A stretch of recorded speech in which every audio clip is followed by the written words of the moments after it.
Bonjour à tous.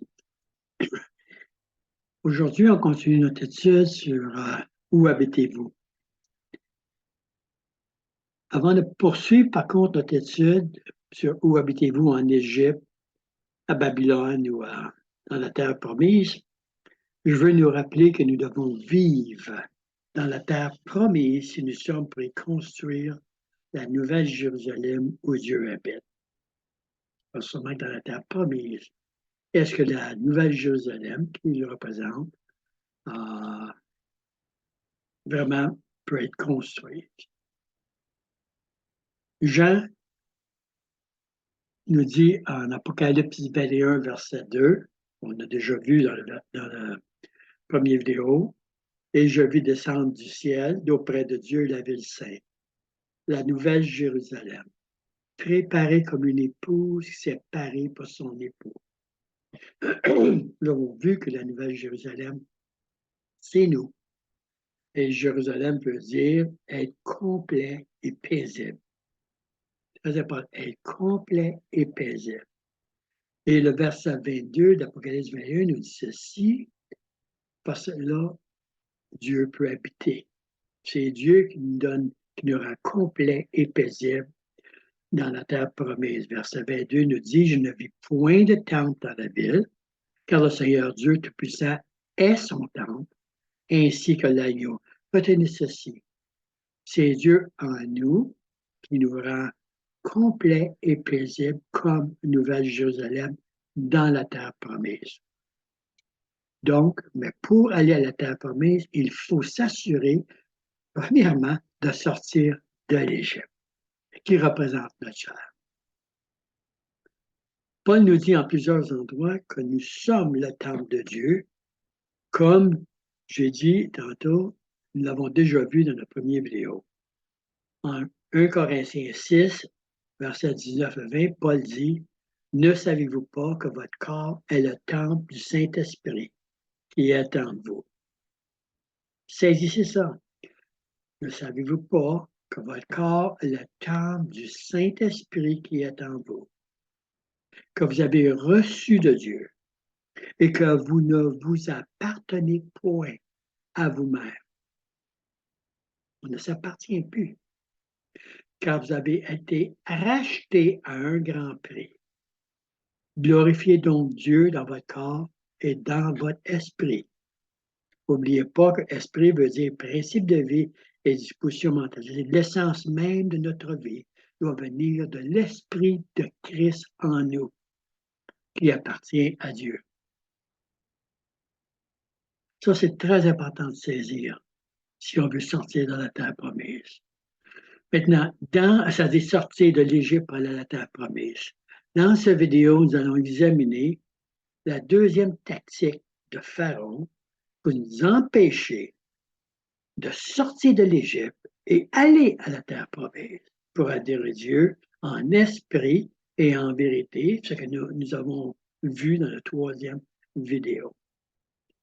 Si vous n'avez pas écouté les vidéos jusqu'à présent, je vous conseille d'écouter les 4 premières vidéos. C'est très important parce qu'un suit l'autre et ça va être très difficile de me suivre si je n'avais pas écouté les vidéos précédentes. Donc, Pharaon, en Exode 8, 28, dans sa deuxième tentative de garder le peuple de Dieu en Égypte, dit ceci à Moïse et à Aaron. Je vous laisserai aller pour offrir à l'Éternel votre Dieu des sacrifices dans le désert, seulement ne vous éloignez pas en y allant. Et priez pour moi. Très intéressant. Très intéressant comme situation, comme offre de Satan. Ce que Pharaon dit, en fait, c'est OK, allez faire vos sacrifices à vos dieux, mais soyez pas fanatiques, hein? Demeurez proche de l'Égypte, votre chair. Après tout, vous avez des responsabilités et des besoins physiques. Tu vis dans ce monde, sois responsable. Sois responsable. Est-ce que Pharaon a raison? Est-ce que Satan a raison? Oui. Oui, c'est vrai, nous vivons dans le monde. Et nous devons être responsables. Nous devons être responsables de nos responsabilités. Travail partout, mais pas nous en inquiéter. Voilà la différence. Pas nous en inquiéter. Voyez-vous, nous ne sommes pas à vivre dans la peur, mais nous sommes à vivre dans la foi en Christ. Jésus nous dit en Matthieu 6, 31, 33, ne vous inquiétez donc point et ne dites pas que mangerons-nous, que boirons-nous, de quoi serons-nous vêtus, comment je vais habiller mes enfants, comment je vais payer mon loyer, car toutes ces choses, ce sont les païens qui les recherchent. Votre Père céleste sait que vous en avez besoin. Voici ce que Jésus nous dit de ce qu'on doit faire au verset 33. Cherchez premièrement le royaume et la justice de Dieu. Et toutes ces choses vous seront données par-dessus. Est-ce que Jésus est un menteur? Ou est-ce qu'on le fait menteur par nos actions?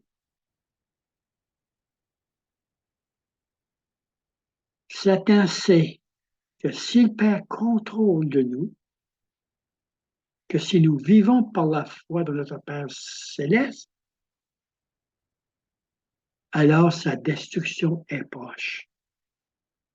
Voyez-vous, il se doit d'empêcher le peuple de Dieu d'adorer Dieu en esprit et en vérité à Jérusalem. J'espère que vous me suivez. Très important. Le message aujourd'hui va être un petit peu long, mais suivez-moi, c'est très important. Où Satan veut nous garder esclaves de l'art de la connaissance du bien et du mal, notre chair. Il nous veut esclaves en Égypte, plutôt que libres comme des enfants de Dieu dans la terre promise, là où nous sommes faits complets et paisibles, où la gloire de Dieu peut se révéler à travers nous. 1 Pierre 2,9, Pierre nous dit, vous au contraire, on a déjà lu ça, vous êtes une race élue, nous sommes une race élue, un sacerdoce royal, une nation sainte, un peuple acquis, afin que nous annoncions les vertus de celui qui nous a appelés des ténèbres à son admirable lumière. Nous sommes à révéler les vertus de notre Père, la bonté de notre Père, la beauté de tout ce qui est sa gloire. Les gens doivent voir la gloire de Dieu paraître à travers nous, comment Dieu prend soin de ses enfants. Et de l'amour du Père qui passe à travers nous. N'oubliez pas non plus les paroles de Paul en Colossiens 1, 26, 28. Le mystère caché de tout temps et dans tous les âges, mais révélé maintenant à ses saints, qui sommes nous, à que Dieu a voulu faire connaître quelle est la glorieuse richesse de ce mystère parmi les païens, savoir Christ en nous, l'espérance de la gloire.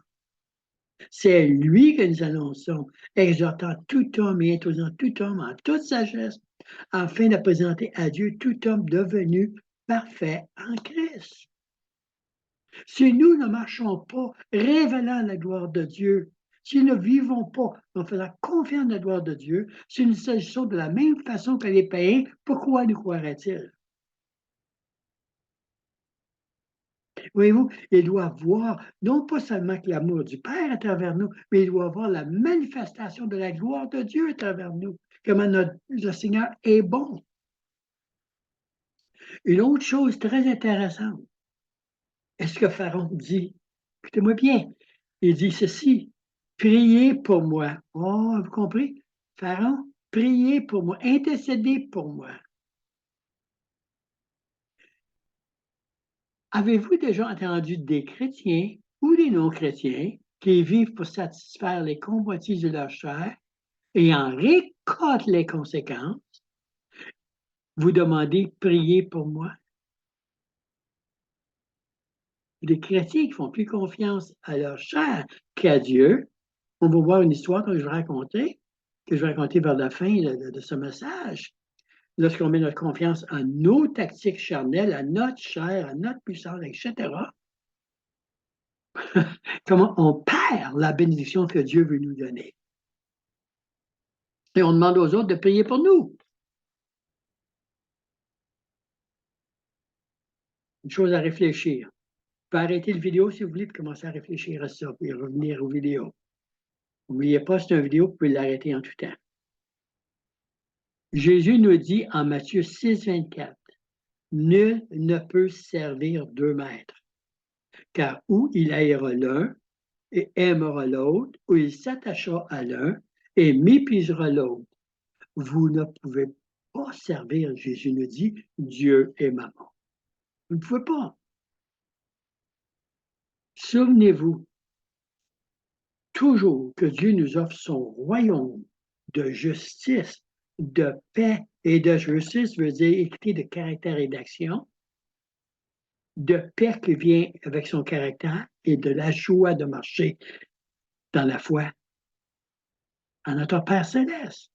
Voyez-vous, Satan, lui, nous offre son royaume d'injustice, de désordre et de tourment. On vit soit dans un, en Égypte, ou dans l'autre, dans la terre promise. Le choix de qui nous servirons est le nôtre. Qui nous croirons est le nôtre. Est-ce que nous allons croire Satan qui dit mange l'arbre de la connaissance du bien et du mal, deviens ton propre Dieu? Ou est-ce que nous allons croire Dieu qui dit non, mange l'arbre de vie, je pourvoirai à tous tes besoins. Hein? C'est comme l'a si bien dit Blaise Pascal qui a vécu au 17e siècle. Je crois que j'ai déjà mentionné Blaise Pascal. Hein, était physicien, etc. Beaucoup de qualités. Je ne me souviens plus de tous ces titres, mais ce qu'il a dit, c'est ceci. Le cœur de l'homme est un vide à la forme de Dieu que seulement Dieu peut remplir. Et si Dieu ne remplit pas nos cœurs de sa gloire, Satan va remplir nos cœurs des ténèbres.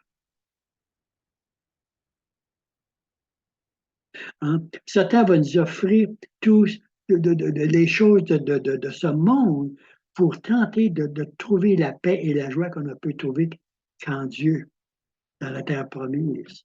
Ils vont nous offrir, comme j'ai dit, je crois que c'est au dernier vidéo, l'argent, le sexe, toutes les choses, les perversions de ce monde. Et on recherche le bonheur dans ces choses-là. Tenter de contenter nos besoins. Tout ce qu'on trouve, c'est la mort. Cherchez la vie. Faites confiance à votre Père céleste qui est en vous. Écoutez la réponse de Moïse. La réponse qui doit être aussi la nôtre. Exode 8, 29. Que Pharaon ne traite plus de manière trompeuse en ne laissant pas le peuple aller sacrifier à l'Éternel. Ou Satan vient toujours pour essayer de nous tromper, de nous faire croire qu'on peut être heureux, trouver le bonheur en Égypte, en servant notre chair, plutôt qu'en servant Dieu qui nous donne le bonheur pour tous nos besoins. Moïse ne répond pas directement à l'offre de Pharaon. Il a déjà déclaré en Exode 8, 27, nous irons 3 jours dans le désert pour adorer le Seigneur. Mais Moïse sait que Pharaon, ayant déjà rompu sa parole en 8, 15, sa parole sur la première promesse qu'il leur avait faite, il était sur le point de le faire à nouveau. On voit cela en Exode 8, 32. Donc Moïse reconnaît la tactique de Satan pour attirer le peuple de Dieu à revenir en Égypte. On va voir ces 3 jours, donc que Moïse veut sortir pour aller adorer son Dieu. On voit l'importance de ces 3 jours. Plus tard, regardons ensemble de l'Égypte à la terre promise. Hein? Mais il ne veut pas qu'il s'écarte trop loin. Il ne veut pas qu'il aille trop loin. Il veut qu'il soit très près, Satan veut qu'on soit très, très près de l'Égypte, puis qu'on puisse retourner. Là, nous allons voir que l'Égypte n'est pas une place facile à vivre, surtout avec des enfants, etc. Donc, on va voir ça plus clairement lorsqu'on regardera la troisième tactique de Pharaon. Ce que Pharaon dit, en réalité, est, comme Satan nous dit à nous, ne sois pas fanatique, ne sois pas un fanatique, tu es malade. Va bien sûr servir ton Dieu. Vas-y, servir ton Dieu, mais éloigne-toi pas trop. Hein? Sers ton Dieu le dimanche, mais n'oublie pas tes responsabilités. Ne reste pas la semaine si tu vis dans ce monde. Oui, on vit dans ce monde. Et c'est très facile de tomber dans ce piège. Souvenez-vous de ce que Jésus a dit en Luc 8. Vous pourrez lire du verset 10 à 14. Je vais lire seulement le verset 14 présentement. Concernant la parole de Dieu, sa parole, lorsqu'il sème la parole. Surtout le verset 14. Il faut s'assurer de ne pas tomber dans ce panneau, que les paroles de Jésus ne tombent pas, comme au verset 14, dans nos cœurs. Jésus dit, ce qui est tombé parmi les épines, ce sont ceux qui, ayant entendu la parole, s'en vont et la laissent étouffer par les soucis, les richesses et les plaisirs de ce monde. Et ils ne portent point de fruits qui viennent à maturité. Satan tente toujours de nous ramener en Égypte, toujours dans la chair, toujours dans la chair, manger l'arbre de la connaissance du bien et du mal. Est-ce que quelque chose vous étouffe et vous empêche de suivre Christ, de mettre votre foi en Christ, à l'esprit de Christ en vous?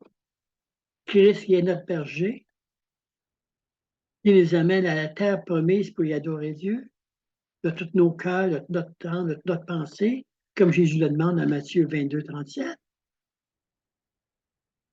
Est-ce que Dieu est plus, votre Père Céleste est plus important pour vous? Avez-vous plus confiance à votre Père Céleste ou en vous-même? Et les menteries de Satan, les mensonges de Satan? Je vais maintenant partager trois histoires. Trois histoires.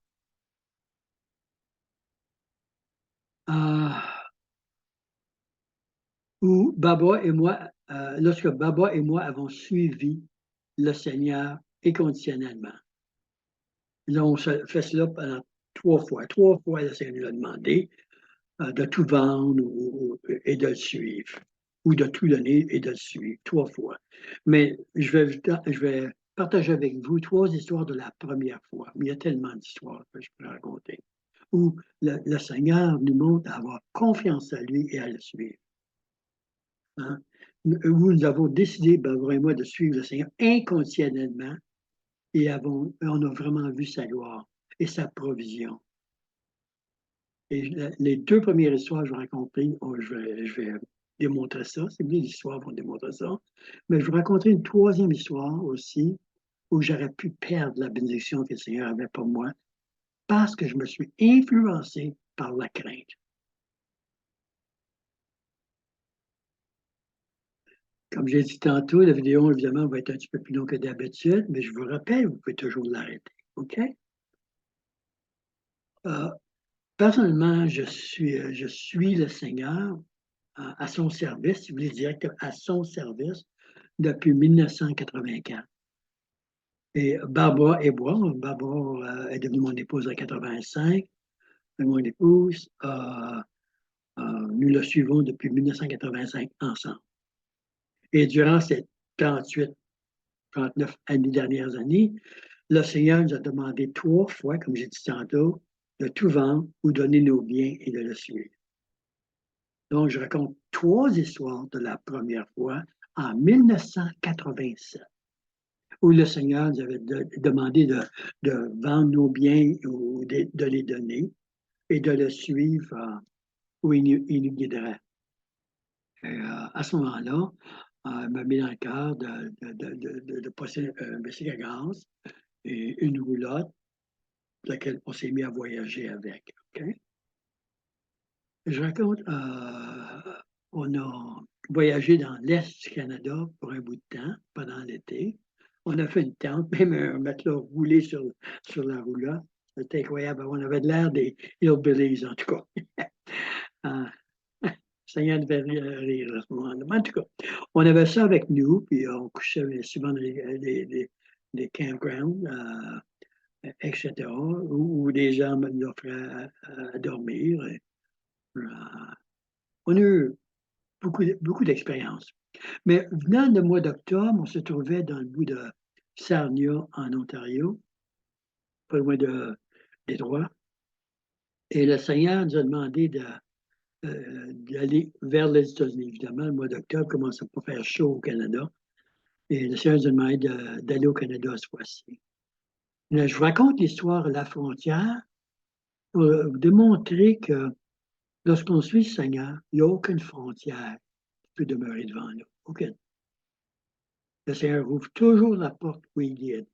Puis ce que je vais dire, où le Seigneur guide, il rouvre les portes et il pourvoit. Très important. On arrive à la frontière des États-Unis. Comme je disais, on a notre matelas roulé sur la roulotte. Le garde vient nous voir et dit où allez-vous? Je réponds aucune idée. Le Seigneur ne nous a pas dit où, il nous a tout simplement dit d'aller aux États-Unis. Vous allez dû voir l'air du garde. Attendez, il y a encore deux questions qu'il me pose. La deuxième, vous avez combien de temps? Aucune idée, le Seigneur ne nous l'a pas dit. Troisième question, combien d'argent vous avez? On avait environ 200 dollars à ce moment-là. 200 dollars dans les poches. Voulez-vous me suivre, s'il vous plaît? Certainement, monsieur. C'est qu'on suit à l'intérieur, dans son bureau. Là, il continue de me poser des questions. Là, je réponds à ces questions. À un moment donné, il me regarde et dit, pourrais-tu me réciter Jean 14, 16? Oui. Jésus a dit, je suis le chemin, la vérité et la vie. Nul ne va au Père que par moi. Ah, il me regarde et dit, tu sais, je crois vraiment que le Seigneur t'a appelé à passer. Voyez-vous? C'est un croyant. C'est un croyant. Le Seigneur l'avait placé au bon moment à la frontière des États-Unis. Hein? Le Seigneur savait, c'est lui qui nous amenait. Le temps, exactement, il savait quand on devait traverser la frontière, etc. Il savait tout. Mais une chose que le Seigneur me dit à ce moment-là, Jacques, si tu avais menti, tu ne serais jamais passé.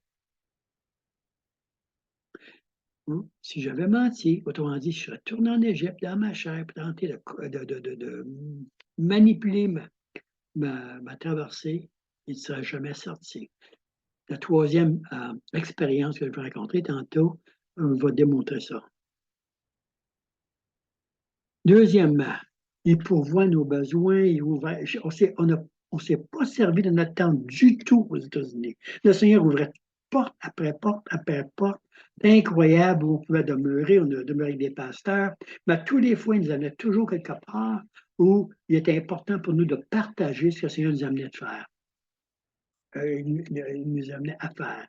Et évidemment, la foi que lui, le Seigneur, nous donnait à la faire. Très attention, je n'ai pas dit ma foi, j'ai la foi qu'il nous donne lorsqu'on veut lui obéir et le suivre. Un jour, on est au Nouveau-Mexique, sur la route 10, en direction de la Californie, encore une fois. On a loué une chambre d'hôtel à un petit village, une petite ville, un petit village. Ben, un petit village. Puis, j'avais vraiment besoin d'une coupe de cheveux. Puis, il me restait environ 20 dollars. Il y a 20 dollars est souvent dans ma tête, puis 200 dollars est souvent dans ma tête. Je ne sais pas pourquoi, mais en tout cas, c'est arrivé souvent. Mais j'avais 20 dollars en poche, après avoir loué le motel. Et Barbara et moi, on marchait sur la rue lorsque on a vu un barbier. Barbara me dit, regarde, il y a un barbier ici. Puis là, dans mon cœur, elle dit, non, pas ce soir. Je dis, non, hein, pas ce soir. Fait que le lendemain matin, en se levant, on partait sur l'autoroute 10 pour s'en aller à la Californie. J'avais mis dans le cœur que cette journée-là, je me ferais couper les cheveux. Je savais que je me ferais couper les cheveux cette journée-là. ou j'ai aucune idée. En traversant overpass, qu'on dit en anglais, là, je ne trouve pas trop français, moi, je parle, là. Un overpass, je vois un centre d'achat. L'idée me vient, ah, centre d'achat, coupe de cheveux, barbier. Fait qu'on descend là, on va là, trouve le barbier où ce qu'il se trouve, je vais me faire couper les cheveux. C'est une jeune fille qui me coupe les cheveux. Euh, puis à la fin, on a eu une bonne conversation ensemble. À la fin, elle me dit, ah, la coupe de cheveux est gratuite aujourd'hui. C'est à mon compte. Vous, c'est une chrétienne. On a parlé du Seigneur, évidemment. Mais je ne savais pas qu'elle paierait ma coupe de cheveux. Ah non. Elle dit, en passant, elle dit, ce soir, on a une réunion en arrière, en salle arrière, du salon de coiffure. Elle dit, viendriez-vous partager avec nous ce que le Seigneur vous amène à faire? Je dis, certainement, ça me fait plaisir. On a partagé ce soir même, là, et à la fin, ils ont ramassé une offre d'amour pour nous, qui nous donnait l'argent nécessaire pour continuer notre chemin. Voyez-vous comment le Seigneur est bon? Il nous a guidés, il nous guidait pour voyer continuellement.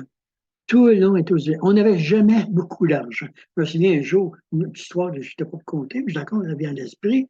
On était arrêté à un endroit, comme un centre de repos pour les voitures, ceux qui en voiture, etc. Puis, j'avais vu sur un miroir un homme qui avait écrit, une personne avait écrit qu'il était en panne, qu'il avait besoin des sous pour s'en aller chez eux, dans leur domicile, etc. Et ça me met dans mon cœur de l'aider. J'ai 40 dollars en poche. Ça me met dans le cœur, il y en a la moitié, 20 dollars. 20 dollars. Alors, je donne le 20 dollars. Pour nous, 20 dollars ou 2000 dollars n'a rien. Ça n'a aucune importance. Tu sais, quand tu n'as rien, tout ce que tu as, c'est ce que le Seigneur te donne continuellement et tu y fais confiance. Mais il n'y avait aucune inquiétude dans nos cœurs. Aucune. C'est même pas le temps. Aucune inquiétude. C'est incroyable. C'est lui qui donne la paix en passant. C'est pas. On a mis notre foi en lui, puis c'est lui qui nous remplissait de sa paix. Vous, je disais tantôt, le royaume de Dieu, c'est quoi? La justice, la paix, la joie. Par le Saint-Esprit. Ça n'a rien à voir avec ma chair, ça a à voir avec son esprit en moi qui nous guide et qui nous donne sa paix. C'est aussi simple que ça. Enfin, mais on a 20 dollars, puis on est parti. Puis là, le Seigneur continue à nous pourvoir, etc., etc. J'arrive à la troisième histoire. En arrivant en Californie, on était un bout de temps en Californie, le Seigneur me dit, OK, c'est le temps de retourner au Canada. Tout ce qu'on ressent dans nos cœurs. On s'en vient en Colombie-Britannique, plus spécifiquement à Victoria, en Colombie-Britannique, sur l'île de Vancouver. Le seul argent qu'on a, c'est qu'on vient de recevoir à peu près pour 2 nuits d'hôtel du frère à Barbara. OK, ils nous avons envoyé cet argent-là. Fait qu'on loue les 2 nuits, puis après ça, on n'a plus rien, on n'a pas de travail, on n'a pas de demeure, qu'est-ce qu'on fait? Mais le dimanche matin, on est arrivé le vendredi, je pense que c'était le 3 décembre. 3 décembre. Le dimanche matin, 1985, vers la fin de l'année 1985. Vers la fin de la. Oui, le dimanche, on va à l'église. Et le pasteur vient nous voir, qu'est-ce que vous faites, etc. Et on raconte un peu ce qu'on est en train de faire. C'est le Seigneur, puisque le Seigneur, peut-être, nous a parlé à 10-15 minutes avant que le service commence. Et je sais que le Seigneur nous avait envoyé le Seigneur me met ça dans le cœur avant de continuer l'histoire, à Victoria. Là.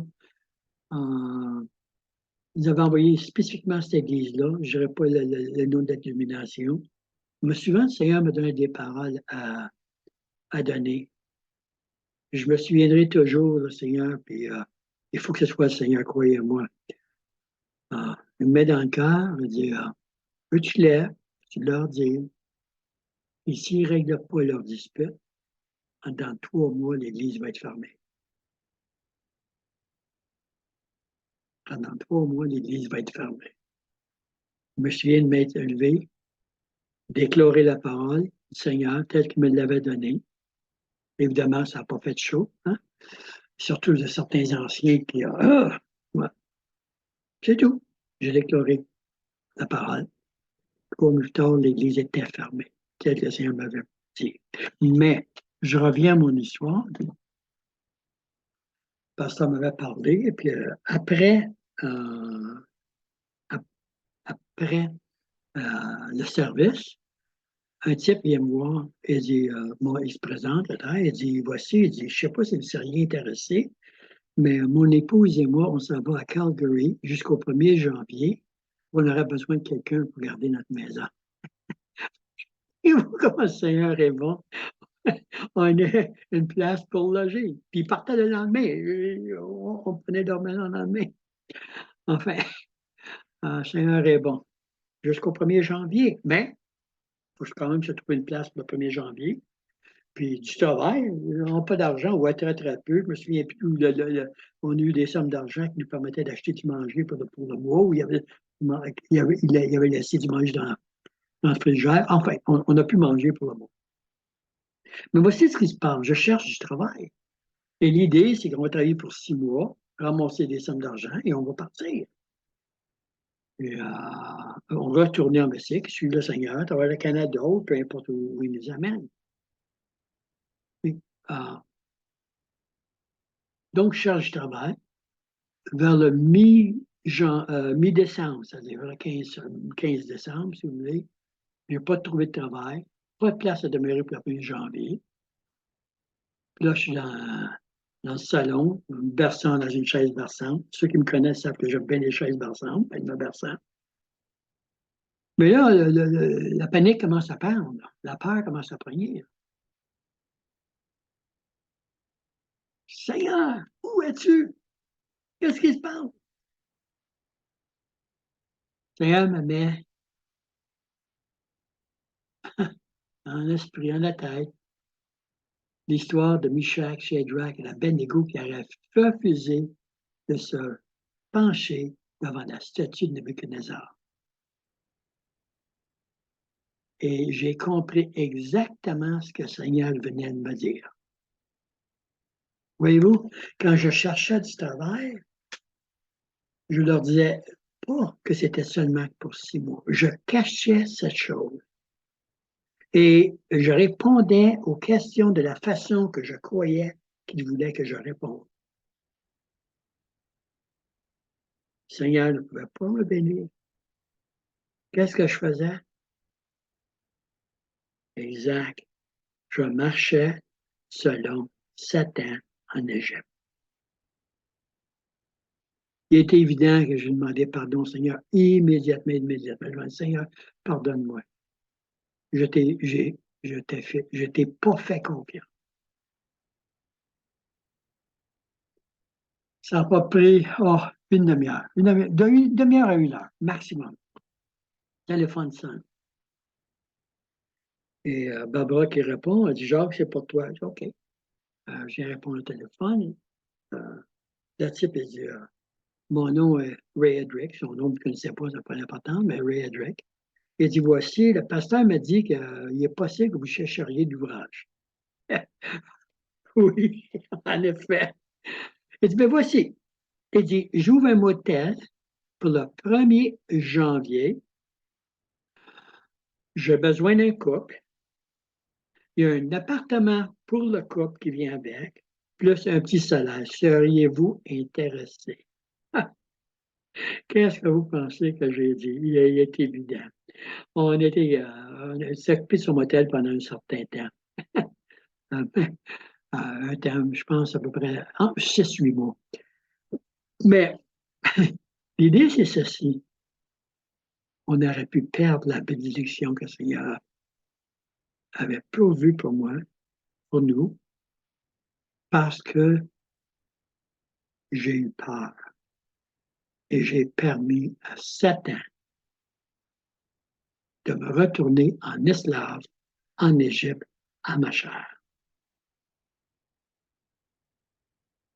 Je vous encourage très fortement d'aller lire la vidéo, on achève bientôt, les paroles de Jésus en Matthieu 6, du verset 24 à 34.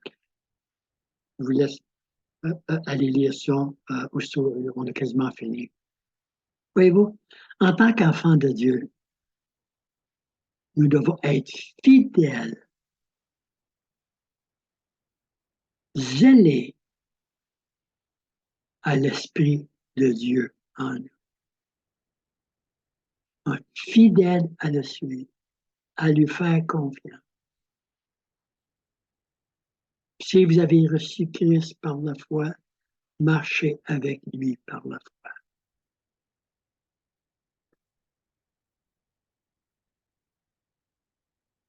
Dans la vidéo numéro 6, nous allons voir le troisième compromis proposé par Pharaon pour nous tenir prisonniers dans notre chair en Égypte.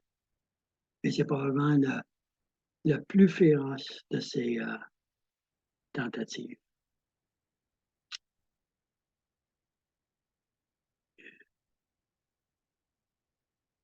Je prie pour nous maintenant. Seigneur, je te remercie énormément de ta présence dans nos vies. Que la réalité de ta présence prenne source dans nos cœurs. Que la réalité que tu fais ton temple dans nos cœurs, dans nos corps. Et tu nous demandes de te faire confiance, de manger de l'arbre de vie, de ta parole qui nous donne la vie, de croire en ta parole et de rejeter Satan qui vient nous tenter continuellement de retourner en Égypte et de manger des fruits de notre chair, de se faire Dieu plutôt que de te faire toi, le Dieu de nos vies. Père, pardonne-nous notre manque de foi. Et par ton esprit, aide-nous à grandir dans notre foi en toi. Même aujourd'hui, Seigneur, à tous ceux qui écoutent ma parole, ta parole, qu'ils voient ta gloire se manifester. Dans le nom de Jésus. Amen et Amen. On se voit aux prochaines vidéos. Passez une belle journée.